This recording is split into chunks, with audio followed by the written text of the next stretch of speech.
Hello, my friends, hello, and welcome once again to Stately Vaughan Manor, where Roger and I have returned for another action-packed episode of Mythos Monday, where Roger and I talk about H.P. Lovecraft, the greatest horror writer of all time, H.P. Lovecraft, and today we're going to be talking about H.P. Lovecraft tales. We're going to be talking about H.P. Lovecraft in the Library of America, which, when this happened, when H.P. Lovecraft got into the Library of America, it was a pretty big deal.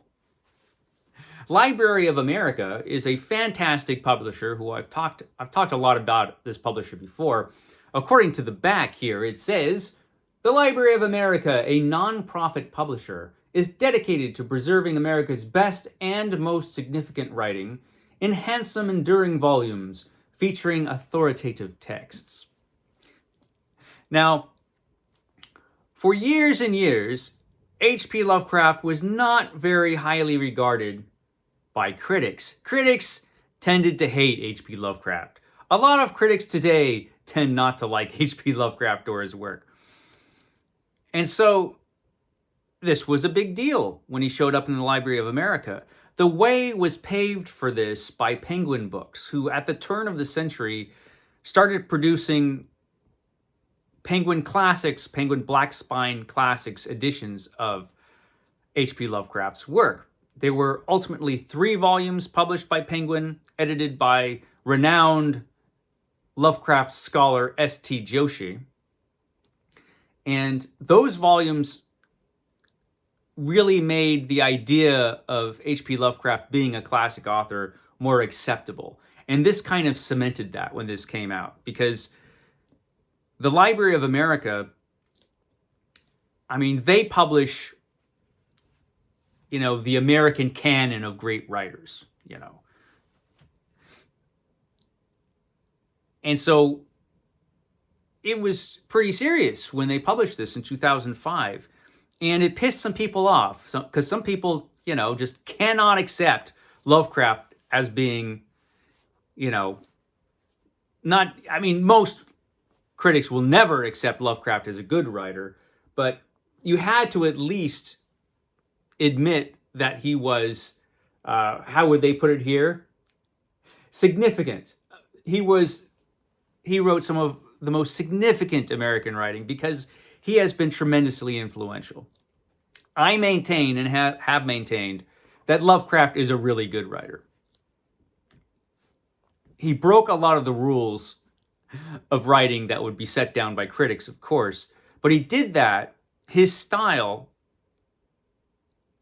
he had great command of his style, particularly in the latter half of his career. And he used it to produce an atmosphere of horror in his stories, which was tremendously effective. Still, though, when this came out, there were articles written by people who said things like, you can never take the Library of America seriously again. They'll just publish anybody. Lovecraft's not a classic author. Things like that, You heard a lot of that at the time, which was not surprising, given the critical reception Lovecraft usually got back in the day.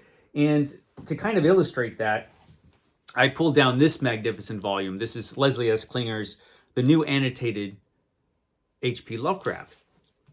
And there's a bit in here where Klinger writes about some things that Edmund Wilson said. That's this guy right there. "The most damaging review of Lovecraft's work, ultimately reflecting the view of the prevailing literary establishment, appeared in 1945. Tales of the Marvelous and the Ridiculous, written by Edmund Wilson for The New Yorker, had an enormous impact because of the stature of its author. Often called the Dean of American Critics, Wilson, 1895 to 1972, notoriously had little regard for speculative fiction." This guy, he didn't even like The Lord of the Rings. He was no fun at all, this guy. In the case of Lovecraft, having familiarized himself with the material published by Arkham House, Wilson declared, "I regret that after examining these books, I am no more enthusiastic than before. The truth is that these stories were hackwork, contributed to such publications as Weird Tales and Amazing Stories, where, in my opinion, they ought to have been left.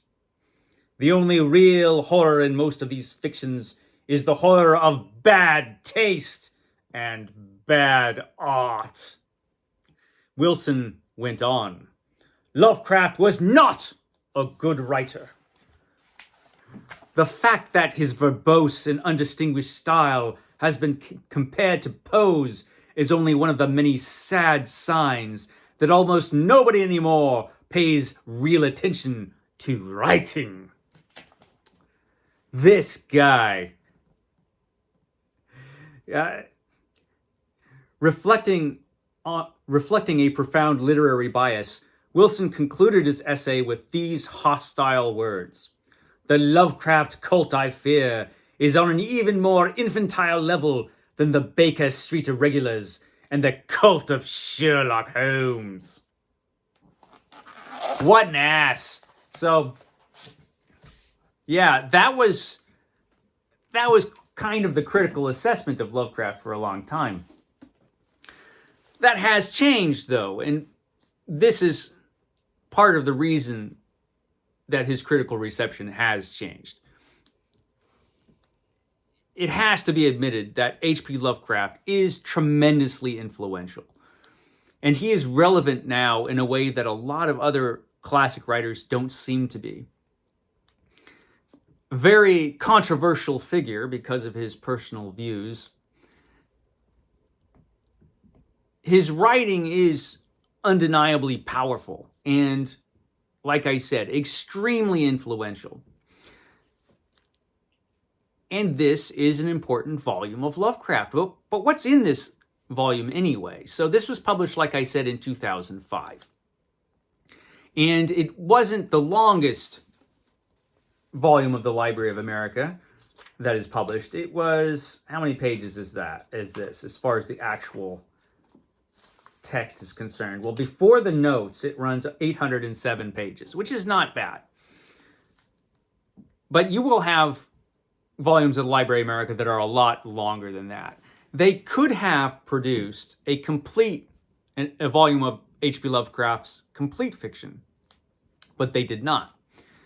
I suspect that if they had produced this now instead of then, they would have done that. They probably would have produced a complete fiction of H.P. Lovecraft. But at the time, they felt like, well, this guy, we'll just print his best stuff in one volume, and all the other crappy stuff we'll just leave aside. So what did they choose to put in this volume, and what did they choose not to? Now, the editor of this volume was somebody who had a great deal of respect for Lovecraft, and that is Peter Straub. Peter Straub was the editor of this volume. Peter Straub selected the contents and wrote the notes for this volume. And so he chose what went in this volume of Lovecraft. Now, this is a great book. It's an excellent volume of Lovecraft. But it's interesting what was put in and what was left out. So it begins with the very early story, The Statement of Randolph Carter. Now, right away, we noticed that a couple of his early stories that are pretty good stories have been left out already, because this goes in the order that he wrote the stories. So no Dagon. Dagon does not appear in this volume, which is surprising. That's surprising. Also, the Tomb is not in this volume. We already see that the Tomb is not in here, which you would think that those stories would be in here, but they were left out. It starts out with The Statement of Randolph Carter. Then we have The Outsider, The Music of Eric Zahn, Herbert West Reanimator. You have to put in Reanimator. The Lurking Fear, The Rats in the Walls, The Shunned House, The Horror at Red Hook, He, Cool Air. So that's all the pre-Cthulhu stories. Then we've got The Call of Cthulhu, Pickman's Model, The Case of Charles Dexter Ward, The Color Out of Space, The Dunwich Horror, The Whisperer in Darkness, At the Mountains of Madness, The Shadow over Innsmouth, The Dreams in the Witch House, The Thing on the Doorstep, The Shadow Out of Time, and it finishes up with The Haunter of the Dark. So those are some great stories. So Peter Straub did put in some excellent stories, but he did leave a lot out. You'll notice that in this volume, you don't have any of Lovecraft's fantasy stories. None of them. Not The White Ship, nothing. So none of the stories that he wrote that were of the style or under the influence of Lord Dunsany are in this volume. No, The Doom That Came to Sarnath, nothing. The Dream Quest of Unknown Kadath is not in this volume. That's sort of understandable because that was pretty long and it was kind of an odd fantasy novel. But it's a very significant piece of work, and I would have put it in here if it had been me. But none of the fantasies were put in here. Only the horror fiction was put in here. The straight horror fiction. All of his stuff was kind of horrifying, but this is just his straight horror stories. But even there, you have some significant stories that are left out, like Dagon, like I already mentioned. And you also don't have the Hound in here. Probably because it was so pulpy and over the top, and has examples of what many people considered his worst style of writing, kind of verbose and over the top. But in the case of the Hound, that's kind of the point of the story. It had a distinct humorous element, the Hound did. And I wish it was in here because that was a heck of a story. Lovecraft actually had a sense of humor, which is often discounted. But you see it pretty clearly in The Hound, and you definitely see it in Reanimator. Although a lot of people seem not to notice, but it's totally there, particularly as the story goes on. But The Hound was left out. But all of the major Cthulhu mythos stories are in here. None of the revisions are in here. But certainly his greatest hits are in the book. And so it is an excellent volume. And if you want to read, if you want to have just one volume of Lovecraft and you don't want everything, which is understandable, not everything Lovecraft wrote, not all his fiction was great. I mean, you never have to read stories like The Street. The Street, Roger. Not all of his stories were great, particularly some of his earlier stories, but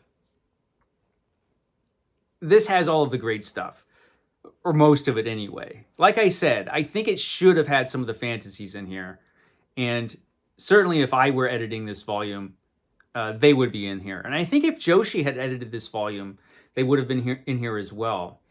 For some reason, they did not choose S.T. Joshi to select the stories, which seems unusual now. At the time, Peter Straub was certainly a much better known author than Joshi. So it kind of makes sense that they picked Peter Straub to do it. I think Joshi would have included some of those fantasies. Joshi did eventually work for the Library of America. He put together the Ambrose Bierce volume for Library of America. So it's unfortunate to me that he did not select the contents of this. His corrected texts were used for this volume, so that's a good thing. Altogether, it's an excellent book. And, you know, if you were just to have one volume of Lovecraft and you didn't want everything, yeah, this would be the book to get, I think. And it's certainly a book that I recommend highly, and a very important volume in the history of H.P. Lovecraft's publications. So there you go. H.P. Lovecraft in the Library of America. I will shut up now. Hi. We'll catch you next time.